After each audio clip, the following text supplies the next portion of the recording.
हाँ भैया, वेट कर रहे थे। तो लो हम आ गए एक और ब्लॉग लेके। माय नेम इज़ सौरभ उर्फ आज़ाद परिंदा। तो चलो चलते हैं एक और नए सफ़र पे। चलो स्टार्ट करते हैं, लेट्स गो। तो आफ्टरनून हो चुका है, टाइम हो रहा है 12:30 और गर्मी भी हो चुकी है। लेकिन अपने लवली सब्सक्राइबर को एंटरटेन करने के लिए आज हम चलते हैं आगरा की शान ताजमहल। और इसके साथ साथ देखते हैं आगरा की सड़कें, मार्केट और उधर के नज़ारे जो बहुत ही खूबसूरत हैं। और सच में इस चमचमाती धूप में ताजमहल देखने का अपना ही एक मज़ा है।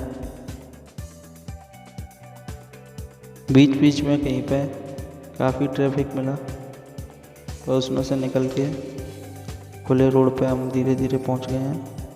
तो ये नज़ारा था अभी ईदगाह बस स्टैंड का, जो भी पीछे निकला है। तो आगे जो चौराहा आने वाला है उसे कैंट चौराहा बोलते हैं, रेलवे स्टेशन का। राइट पर रेलवे स्टेशन है, लेफ्ट पर ताजमहल के लिए रास्ता गया है।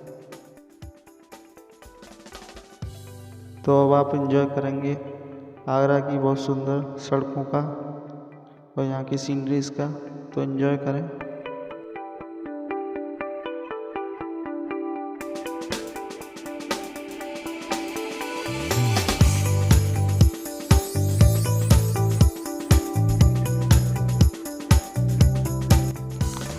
जिस उम्र पर बच्चों को पढ़ना चाहिए उस उम्र पर बेचारी ये काम करना पड़ रहा है। ये भी एक दूसरा पहलू है इस इंडिया का।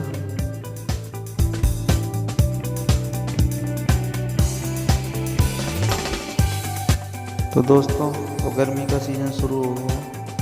अब हमको आपको मिलकर पक्षियों के लिए कुछ करना चाहिए। बेचारे गर्मियों में प्यासे ही मर जाते हैं। तो कम से कम पानी तो उनके लिए रखना ही चाहिए, दाना पानी। सुहाना सफ़र, मौसम हंसी, मौका और दस्तूर। तो ताजमहल की ट्रिप तो बनती ही थी।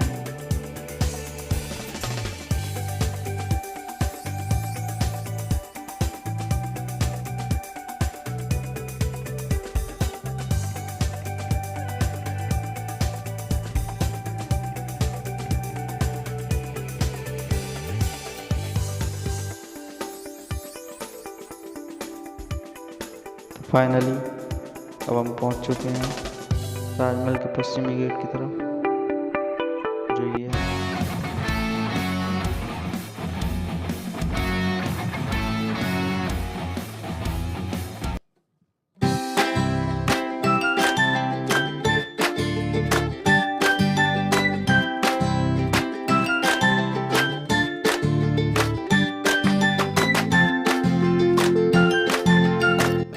तो इंतज़ार की घड़ियाँ हुई समाप्त।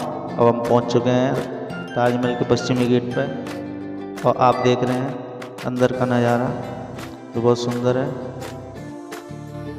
पश्चिमी गेट से ताजमहल कुछ वॉकिंग डिस्टेंस पर है। वो दूरी आप चाहें तो पैदल भी तय कर सकते हैं और आपके पास एक ऑप्शन है इलेक्ट्रिक कार, आप चाहें तो उससे भी जा सकते हैं। इस रोड के दोनों तरफ बहुत सुंदर गार्डन बनवाए गए हैं, जो नज़ारे आप अभी इस वीडियो में देखेंगे।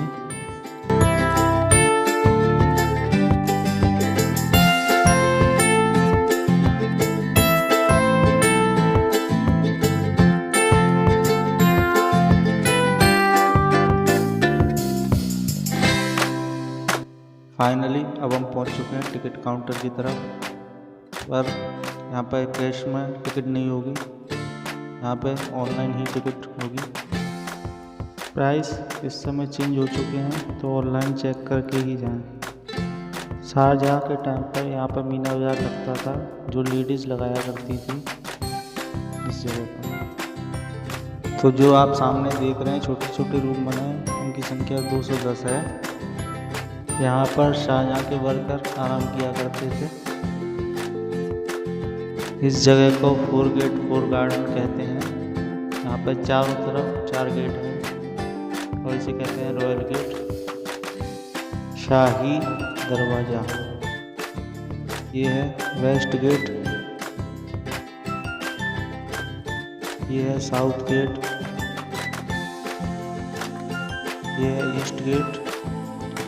शाही दरवाजे के ऊपर जो 11 गुम्बदें बनी हुई हैं, ऐसी ही गुम्बदें दूसरी साइड भी बनी हुई हैं। इसका मतलब यह बताया गया है कि ताजमहल 22 सालों में बना था। शाही दरवाजे में अंदर जाने पर ऑप्टिकल इल्यूजन, आँखों का धोखा होता है, जिससे ऐसा लगता है ताजमहल छोटा होता जा रहा है। जैसे जैसे उसके पास जाते हैं वो छोटा लगने लगता है। ताजमहल यहाँ से 300 मीटर की दूरी पर है।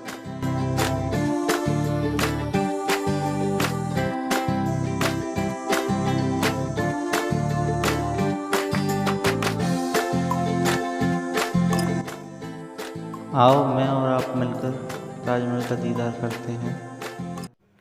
शाहजहाँ अपनी पत्नी मुमताज़ से बहुत प्यार करते थे तथा उनकी मृत्यु के पश्चात उन्हें उनकी निशानी के तौर पर ताजमहल को बनवाया था। मुमताज़ की कब्र ताजमहल के अंदर ही है तथा शाहजहाँ की मृत्यु के बाद उनकी कब्र भी ताजमहल के अंदर ही बनवा दी गई।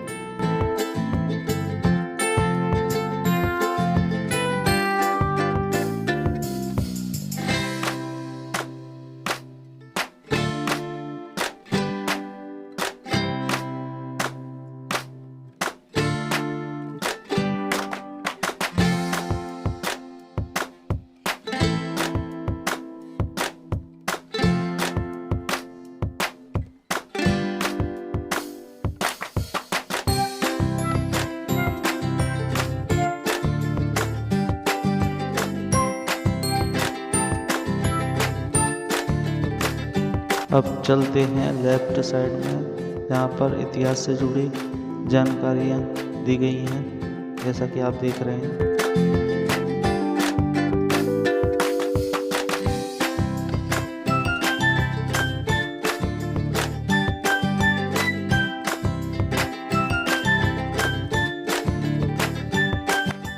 ये है ताजमहल के साइड के गार्डन।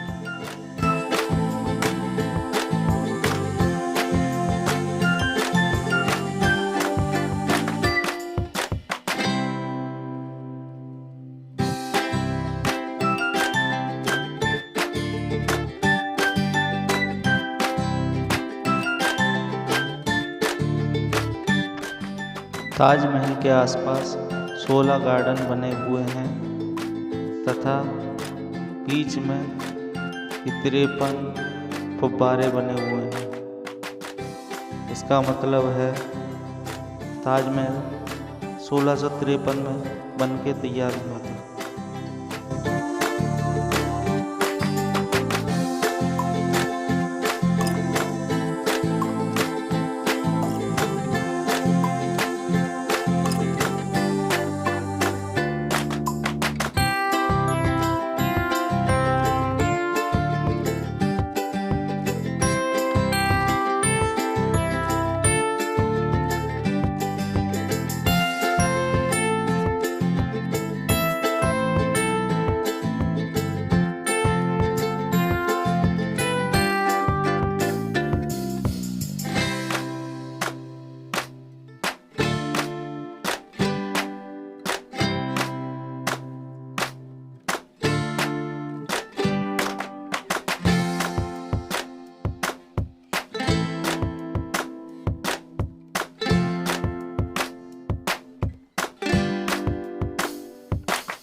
आइए अब आपको लेके चलते हैं ऐसी जगह जहाँ पर शाहजहाँ बैठकर ताजमहल का कार्य देखा करते थे।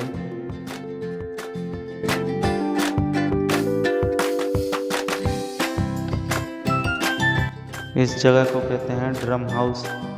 जब शाहजहाँ तथा उनके गेस्ट आते थे उस समय पर यहाँ पर ड्रम बजाकर उनका स्वागत किया करते थे।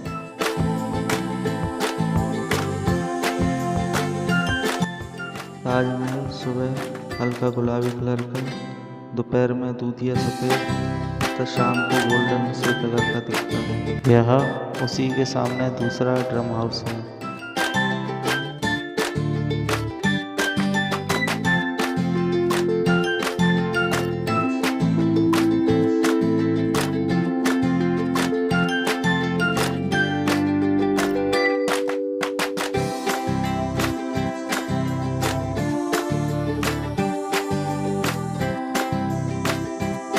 अब आप देखेंगे ताजमहल पर कारीगर किस तरीके से काम किया करते थे।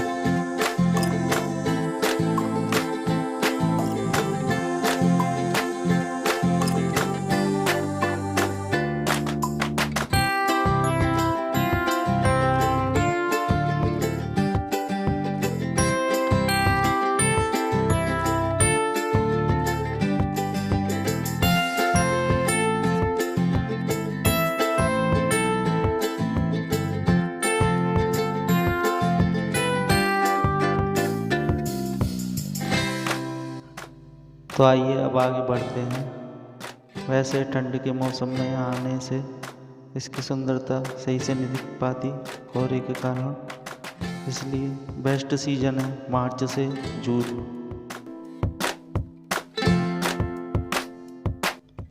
तो आइए अब हम बढ़ते हैं मेहमान खाने की तरफ, जहाँ पर शाहजहाँ के मेहमान दिन में 1-2 घंटे के लिए आराम किया करते थे।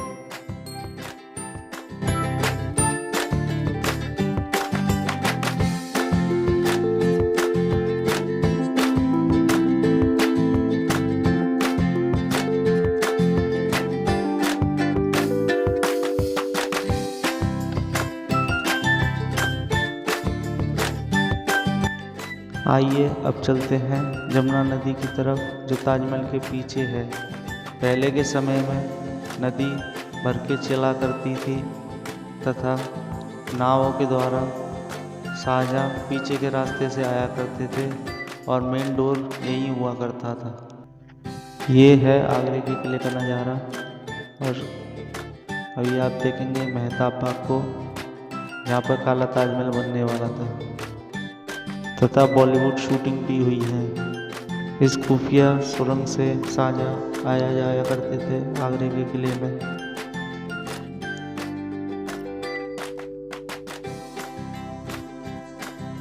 पुराने समय में इस तरीके से पानी की जालियां हुआ करती थी।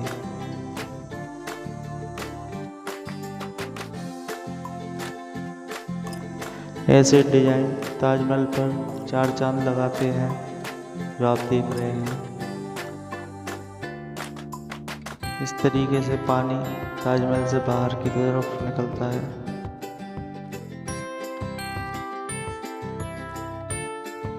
ताजमहल की चारों मीनारें थोड़ी झुकी हुई हैं, जिससे वो मेन गुम्बद के ऊपर भूकंप के समय पर ना गिरे। ताजमहल की मेन गुम्बद के ऊपर पहले गोल्ड लगा हुआ था, लेकिन ब्रिटिश ने हमला करके उसे ले गए, जिसे सरकार ने बाद में पीतल का लगवा दिया। तो आइए चलते हैं हम मस्जिद की तरफ, देखते हैं उधर की सुंदरता तथा उधर की डिजाइन को।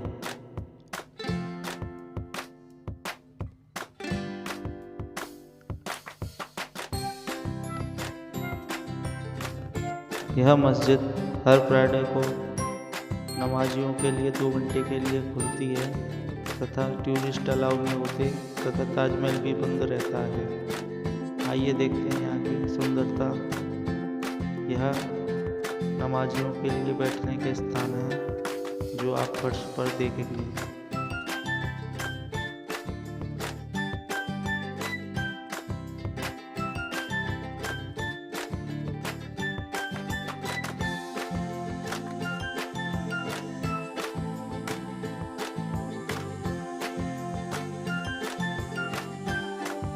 ताजमहल के परिसर में जहाँ पर भी लाल पत्थरों का कार्य किया गया है, वह पत्थर फतेहपुर सीकरी से आए हैं। पर्यटक यहाँ पर आकर यहाँ के डिज़ाइन को देखकर एकदम अचंभित हो जाते हैं, चौंक जाते हैं कि ये कैसे मुमकिन है पत्थरों पर इस तरीके की कलाकारी। जैसा कि आप देख रहे हैं। पत्थरों से इस तरीके की कलाकारी हमें अपनी ओर आकर्षित करती है और सोचने पर मजबूर करती है कि वो लोग कैसे रहे होंगे जिन्होंने यहाँ पर कार्य किया है, क्योंकि उस समय मशीनरी नहीं हुआ करती थी।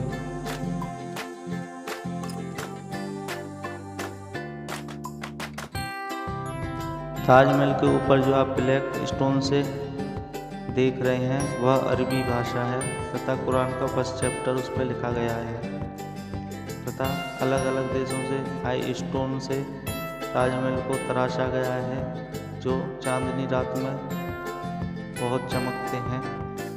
ताजमहल में जो संगमरमर पत्थर का इस्तेमाल किया गया है, मार्बल पत्थर मकराना, वह राजस्थान से आया था, जयपुर से।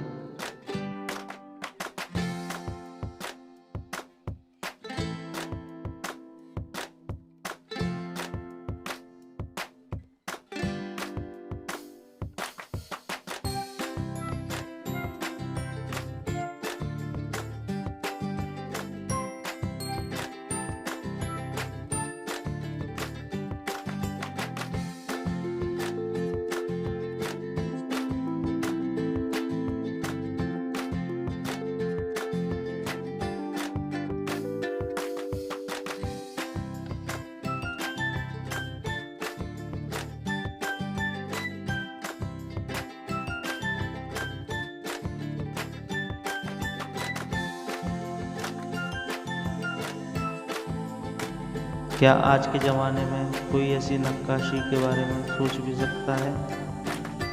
ये सोचने वाली बात है कि किस तरीके से पहले कार्य किया जाता था। कोहिनूर हीरा पहले आगरा के किले में था, वह अब इस समय इंग्लैंड के म्यूजियम में है।